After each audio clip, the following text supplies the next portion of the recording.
otya? Ndi bulungi nnyo. Okay, twogere ku Abakamanyi Fest. Lwaki mwagiise ekyo, lwaki mwasaze mu heading St. David and ne cause yayo? Abakamanyi kiva mu program Omulangila gy'akola ku Kyabbasa. Alina program ssaawa 10 mpaka 12 bagiyita eriiso ly'ebyemizannyo Abakamanyi, era babadde wano mu press conference atubuulidde ebyafaayo by'ekigambo ekyo, ebinnonogo n'ebirungo n'ebinyaanyanya byasiikiramu. Mu butuufu olina kubanga kyayogerako kimanyi bulungi nnyo, so kwe kugiyita Abakamanyi Fest season esooka. Lwaki season esooka? Nti tusuubira nti Mungu aba atuwadde obulamu n'akutwongera abavujjirizi ng'abaaliwo. Tujja kuba tukikola ne season ejjako ejja kubeera season etu. Tusobole okuba nga tweyongerayo. Lwaki tufrontinze David? Ndowooza I can go on record to tell you that is the best active journalist gwe tulina ow'ebyamawulire mu Uganda. Agasseeko ku bannabyamizannyo ab'enjawulo, agasse ku federations, amagezi gawa ku show ye, biruŋŋamiza. Abamu bayinza obutavaayo ne boogera naye biruŋŋamiza enzirukanya y'ebyemizannyo, obukulembeze, obuvujjirizi n'abazannyi bennyini ab'emizannyo egy'enjawulo. Bw'omusanga era akugamba nti omusajja omundabira nkolera bulungi, yakola kino na kino. So he's been there, he's tested the test of time. So yalinga yabasingako? Sijja gamba nti yatusingako. Nze personally ngenda kweyogerera, ye muntu gwe mpuliriza. Even when I'm in the labor ward I can listen to David. Ndoli mukyala bwe njogera ekyo. Oba ozoganya bakugamba bakuba mpi naye ne wemba ndi eyo nsobola omuwuliriza. So kikulagira ddala ekika ky'omuntu gy'ali kyali babanga tugenda kweza emyaka 2 okitegeera. Kitegeeza nti entertainment ogimanyi bw'obeeramu omwaka gumu 2 3 abayimbi bajja kugamba obeera ofuuse wanjawulo. Ekivulu kino abantu bayesawa mmeka era basuubire ki? Ekivulu tugenda kusookawo ne kalibadde akasike ennaku z'omwezi gwa 12 Old Kampala. Tugenda kulaba best 11 ya David Lumansi. Agenda kulondayo abazannyi bayinza okuba bali active, bayinza okuba bawumula, bayinza okuba gyali mikwano gye, atuwe ttiimu ye, then n'abawuliriza be bajja kubanga bajja ne ttiimu eyaabwe gye bagenda okubanga bazannya 12 Old Kampala wano. Twalonze ekisaawe ekyo kuba kyangu okutuukako. Omuntu ne waba wa boda tugambe tagenze eri kuyingira, asobola okulaba wabweru n'abanga agoberera omupiira n'okuteekateeka kuba bwe kiba kya bya mizannyo mupiira walina okubaawo ekiraga nti mupiira. So gwe mupiira ogwo gwe tutegese mujje okuyingira bwereere. Tujja kubeerayo ne merchandise, amasaati nga lyendimu, armband tujja kuba nazo, botto tube nazo, enkofiira tube nazo, oyitamuko ne kasente. You celebrate your legend nga we mugamba, si nga we mugamba naye nga we bumugamba ku social media, kozi nze mbeerako nnyo ddala ku Twitter ku nga twagamba oli wakabi gwasinga kino. So obwakabi obwo jangu obulage ng'owagira David Lumansi. Tujja kugula wano ku front page saa zijja kubeera mwenda. Abagenyi baffe bajja kubeerawo. Stream Live Avenue yetegese era omukolo bw'ogulira mu Stream Live Avenue oba omanyi ekijja. Ba ushers bajja kubaawo bakulage nti oweebiri tuula wano, oweetaano tuula wano, owa kino. Ne ba sponsors baffe ab'enjawulo twongera obbebaza. Juliex Property Consultants basangibwa Uganda, bannaffe aba Hogo Pigs mwebale, Code Base Entertainment, bannaffe aba Ababet, CBS FM, BBS Terefina, Neba entertainment journalists bambi abatuwadde obudde ne mutuwa interview bweziti kubanga brand mugipushinze forward era n'abavugiriza abamu bamala kulaba channels zammwe oba ku mikutu gye mukolera ne baga nti nalabe mwogera ku kino ne bajja. So effort yammwe tetuyinza butajjebaza. Thank you. Bw'otulaga nti weetegese fenga tusimbula Abakamanyi Fest 2023 Abakamanyi ffenna bulijjo tetumanyiganye kati kino ky'ekiseera ekituufu mujje tutabagane mu Bakamanyi Fest ku Lwokusatu nga 13 Desemba ku Front Page Hotel Namasuba. Mujje tuwaye tusunsule ensonga n'Omulangira David Lumansi atunnyonnyola ensonga emu ku emu mu style yennyini ey'Abakamanyi. Bw'onyumirwa Premier League y'Ebungereza, Bundesliga, La Liga, Italian Serie A oba Uganda Premier League eyaffe eyawano ku butaka, ffe tetufuddeeyo kasita obeera ng'oli w'Abakamanyi. Tuli bakuyingirira emitwalo 2, VIP ya mitwalo 5, ate emmeeza ey'abantu 5 ya $2,000,000. Ngudu wagamba atya? Nze ndi mukwano. Berber Betlicious. Okay. Twogere ku kivulu kya Abakamanyi Fest mwenga Arabic style tusuubire ekikolo.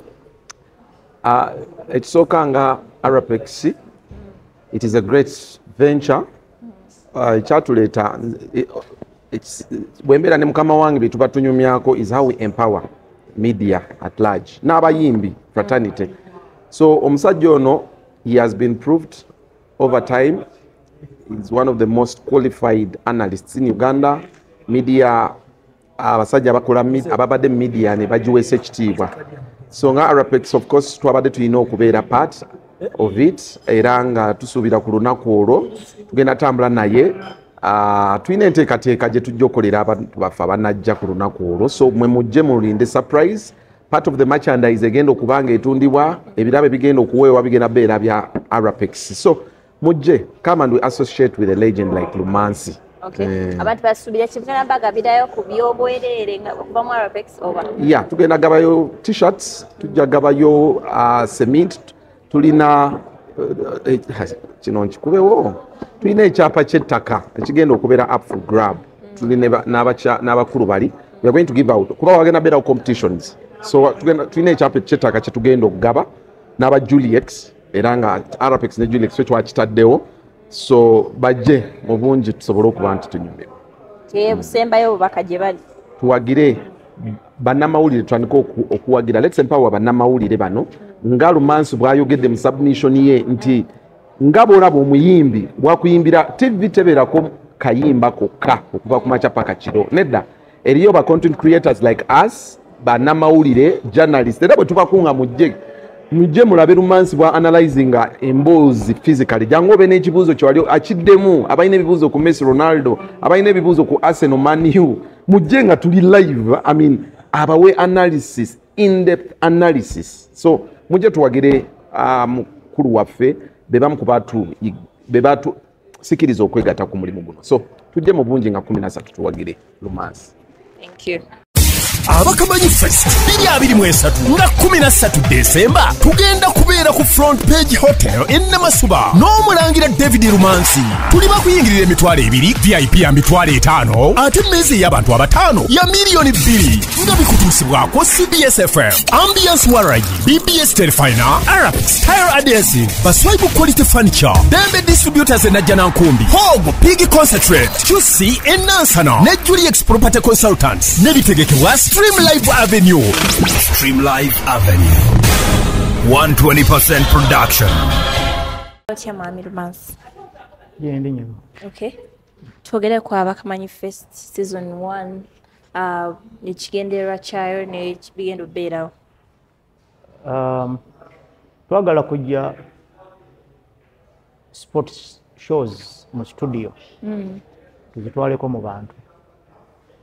Kubanga bw'otunuulira sections endala beekutte ku communities okusobola okuvaayo.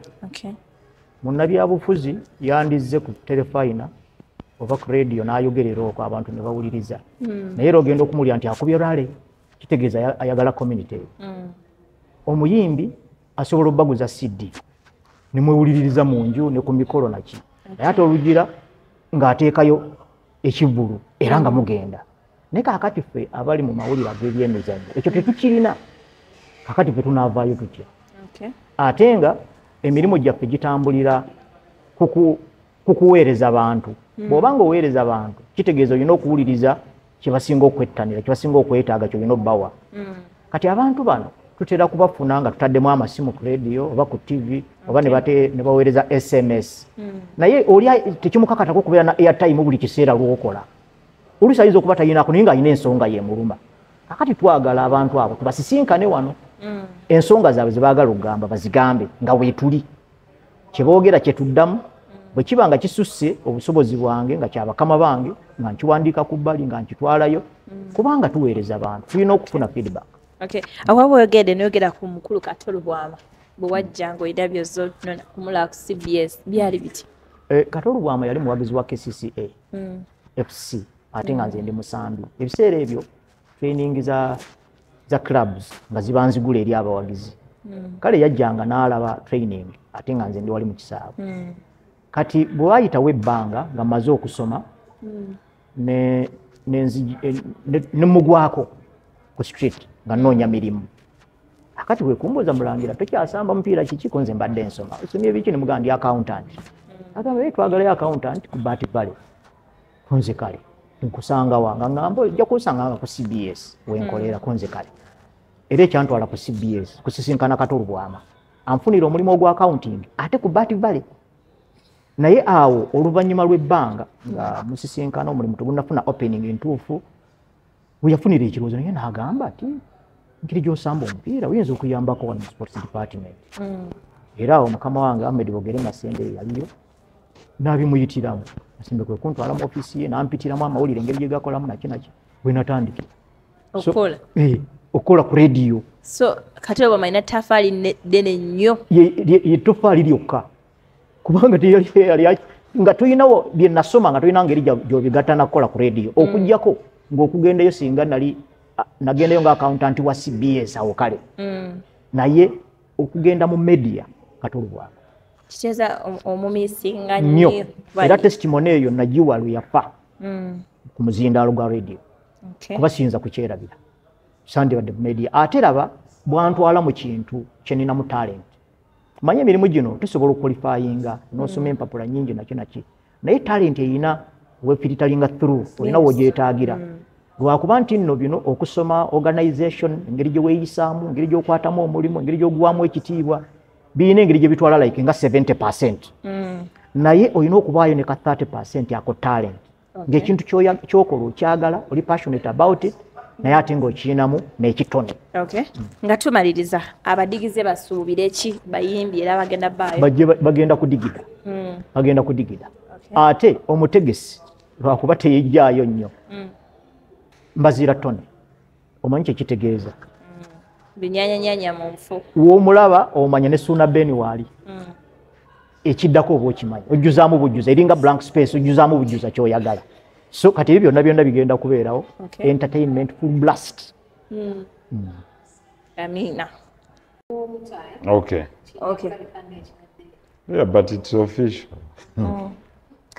Yeah, on behalf of Discovery Sport and the legends, nsaba okwozayoza mwami Lumansi ku ly'ekkula lyatuuseeko of bringing sports anchorage out of the studio and bringing it to the people.